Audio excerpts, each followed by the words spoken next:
All right, guys. Today we are gonna be reacting to the Kamala Harris interview with the NABJ in Philly. Jump in and see what's going on. Good afternoon. I'm proud to give greetings from the National Association of Black Journalists, the largest in the nation association for journalists of color. For 49 years, we have advocated for fair newsrooms and fair coverage of Black people in the news. We also train journalists and media professionals and support emerging media members. I am proud to salute the 44 brave souls who established the National Association of Black Journalists in 1975.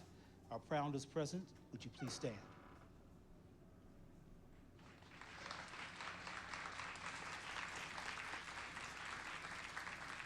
I'd like to also recognize our board of directors who work tirelessly for our members.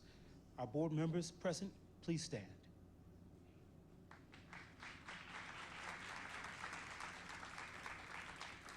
I salute our staff and volunteers who have made this event possible. Please stand or wave your hands wherever you are. And I also salute our esteemed members, those who are following us from home or at work. This special event is a function of our mission to inform journalists covering the news and provide a needed service to those looking to journalists to inform them better. Every 4 years, we ask the presidential nominees to meet with us and answer questions about important issues. I am proud to say that for the first time in 24 years, both the Republican and the Democratic nominees have accepted our invitation.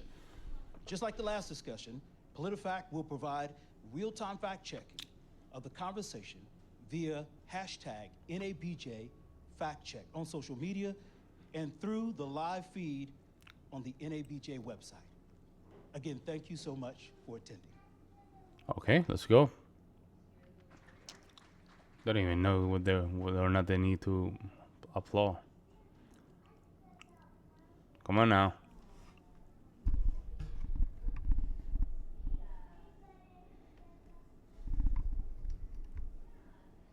Let's meet our three moderators for today's discussion.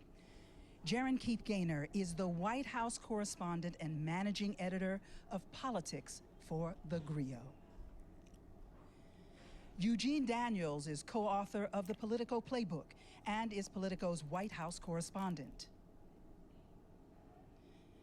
Tanya Mosley is the co-host of NPR and WHYY's Fresh Air.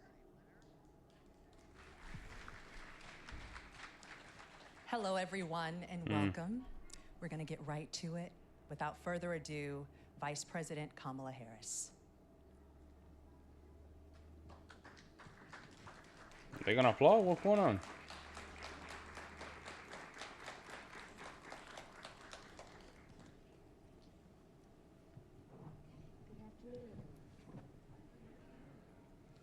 Madam Vice President, thank you so much for doing this and making the time. Of course. Just a little bit busy right now. We want to start on an issue that Americans across the country say is their number one concern, and that's the economy. A question that has been asked of you and everybody that's on the Democratic side is whether or not voters are better off now than they were 4 years ago. Are they better off now than they were 4 years ago? There we go with that same question, huh? Let's see if she can answer that. So when we came into, well, first of all, let me just say it is good to be with the National Association of Black Journalists, and I thank you for the work you do and that your members do every day. It is very important that we ensure that this organization and your members always have the resources and the platforms to deliver the voices that must be heard. So I thank you for hosting me today. 4 years ago, when we came in during the worst unemployment since the Great Depression. We came in during the worst public health epidemic in centuries. We came in after the worst attack on our democracy since the Civil War. And a lot of it due in large part to the mismanagement by the former president as it relates to COVID and obviously January 6th. Did she just pivot? She just pivot. And we had then a lot of work to do to clean up a mess. As of today, we have created over 16 million new jobs, over 800,000 new manufacturing jobs. We have the lowest black unemployment They didn't answer a question, rate okay. in generations. This is just, We have This is it, I guess. invested in small businesses, and they're to the benefit of many people, but including black small businesses, some of the highest rate of creation of new black small businesses in years.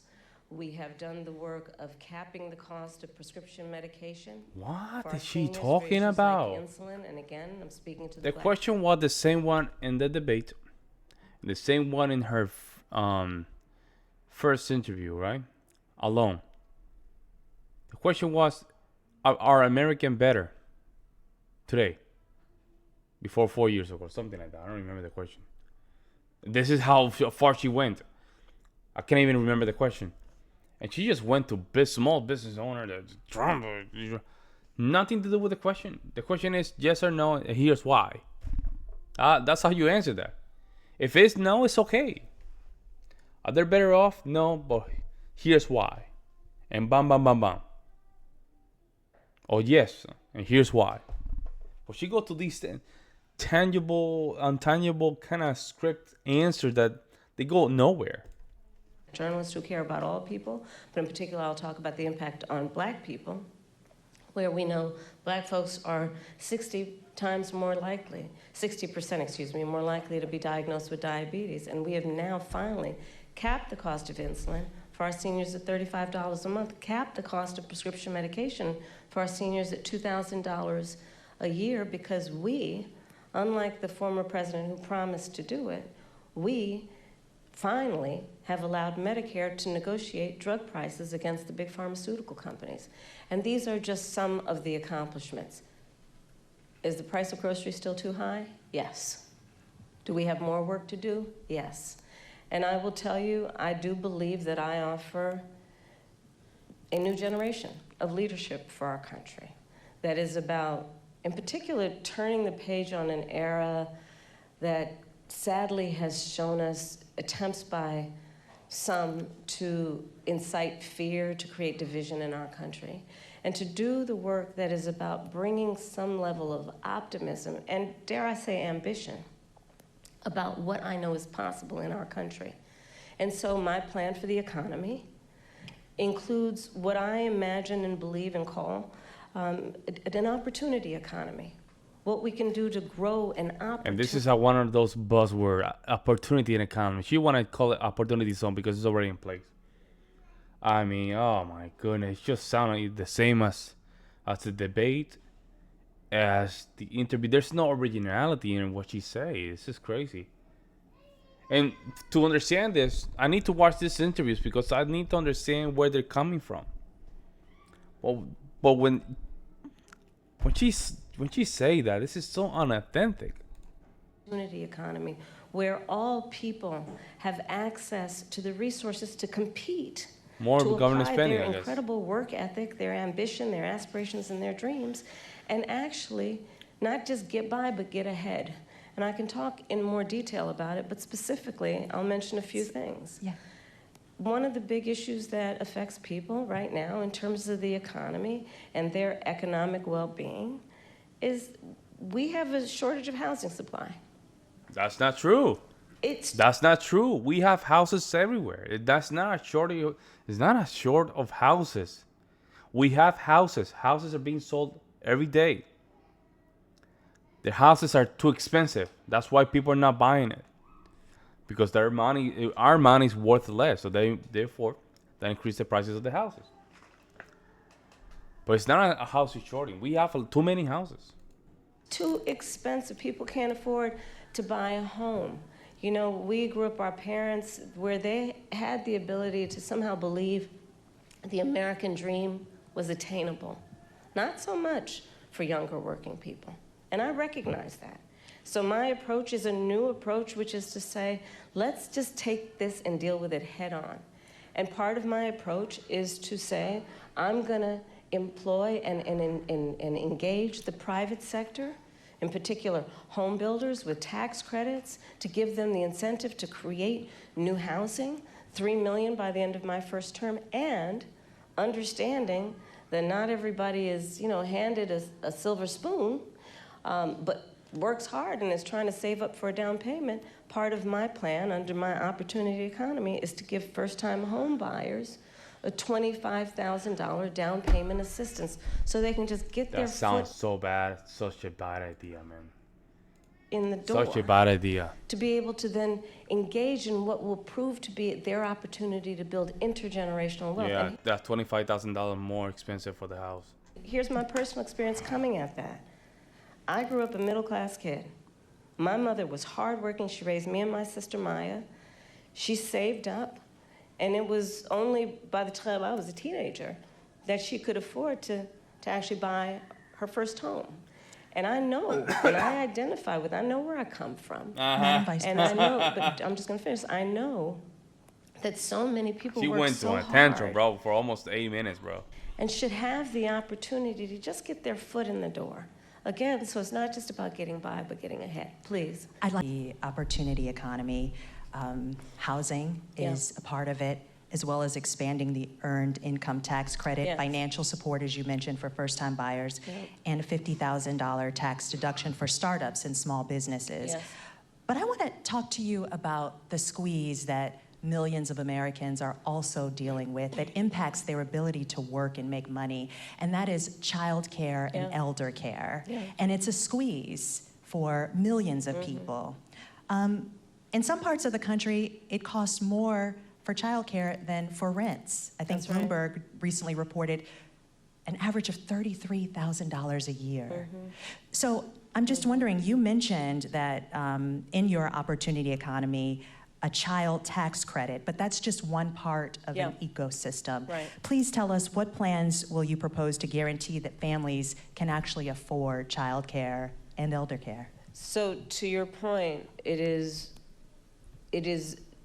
sadly the state of affairs in our country that working people often have to decide to either be able to work or be able to afford childcare. Like they can't afford childcare and actually do the work that they want to do because it's too expensive and it doesn't actually level out in terms of the expense versus the income. My plan is that no family, no working family should pay more than 7% of their income in childcare. Because I know that when you talk about the return on that investment, allowing people to work, allowing people to pursue their dreams in terms of how they want to work, where they want to work, benefits us all. It strengthens the entire economy. We saw, for example, during the pandemic, what happened. What happened? It sadly has dissipated as a conversation that we need to resuscitate, which is the number of women that had to leave the workforce because of a lack of childcare and home health care. And so many of our families, and in particular women, end up carrying the responsibility. Men do too, of course. What we call people who are in the sandwich generation. Exactly. Who have young children and are also taking care of their parents. And it is just absolutely too expensive for them to be able to work and do that. So my plan is not only about 7% of income for working people for childcare, but also we need to do better for our childcare providers and our home healthcare providers in terms of ensuring that they receive the wages that they deserve based on the dignity of their work. I have spent time with home healthcare providers. Bro, I don't even know what she's talking about. Folks, I'm trying to be open-minded here, but she's very bad, man. She's not. I don't even know what she's talking about. She's talking about. It seems like she want to print more money, just give away more money. Which, if you know a little bit about, a little bit of economics, that printing money creates inflation. She just want to give money away. That's what it sounds like. Instead of just cutting some of those restrictions, that way that dollar that you earn every day can go a little farther. Well, no, she just want to give you money. And that way you have to pay double later. And their work is some of the most taxing work you can imagine. And I actually, when my mother was sick with cancer, did a lot in terms of taking care of her. And the work that is about taking care of a loved one, in particular an elder, is extraordinarily heavy in terms of the emotional toll, the time it takes, and we do it because that is what we do, but not everyone has the ability to take time from work to do it, and they need help, and we need to make sure we have home health care workers that can help them. But I want to also get back to the earlier point that you made about extending the child tax credit. So part of my new approach is we need to expand the child tax credit. And so part of my plan that is under an opportunity economy is to extend and expand the child tax credit to $6,000 so that young families in particular, for the first year of their child's life, which is an extraordinarily important time in their development, have the resources to be able to buy a crib, buy a car seat, buy children's clothes. See, she wanted to print more money. Just give it away. Just give it away. Folks, this is going to cost a lot of money. Not only that, that's going to inflate the dollar. That means that we have to pay that in the long run. And not have to worry about whether they're going to be able to meet their other needs. And when we expanded the child tax credit a couple years ago, we reduced black child poverty by half. And so again, if you talk about the benefit, and if you think about the benefit to the economy overall, it strengthens our economy to do things like pay attention to affordable childcare, affordable home health care, and extending the child tax credit.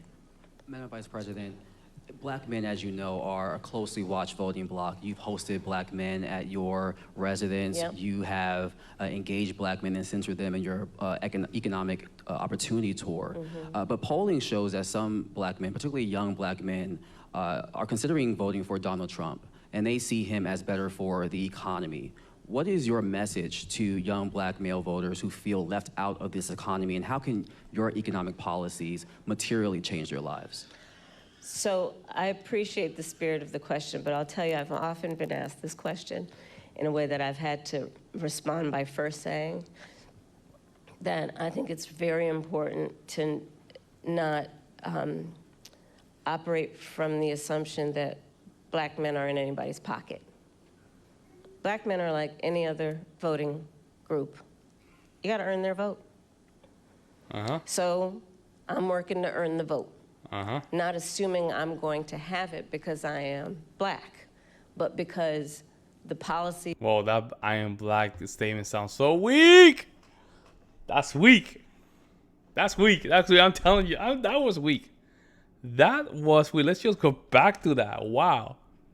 I'm going to have it because I am Black, but because. Wow, that was so weak. So cringy.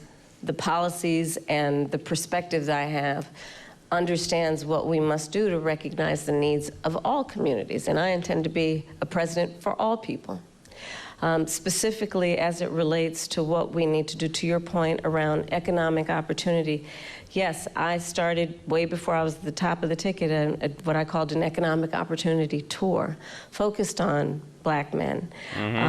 Understanding that, for example, we have so many entrepreneurs in the community who do not have access to capital, but they've got great ideas, an incredible work ethic, the ambition, the aspiration, the dream, but don't have the relationships necessarily. So my work has included, as vice president, getting billions more dollars into community banks, including working with the big banks to do that, so that we can increase access to capital for our small businesses, for our startups. Part of my plan under my economic opportunity plan going forward is that right now, startup entrepreneurs, small businesses only get a tax deduction of $5,000.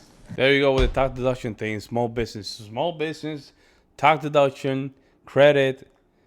What are you gonna do for the Black men again? She just brush up, and she go to these tangents, this long scripted kind of answer that have no substance, and you're trying to keep up with it, but you're like, I feel like I get lost listening to her. Businesses only get a tax deduction of $5,000.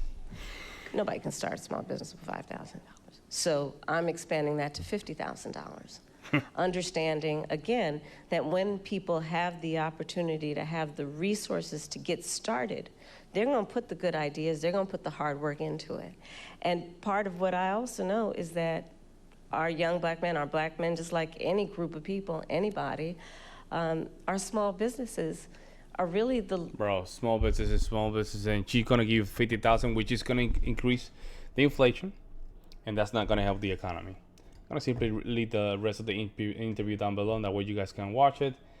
The problem with Kamala is Kamala has a problem being authentic, right? And she's not really giving answer.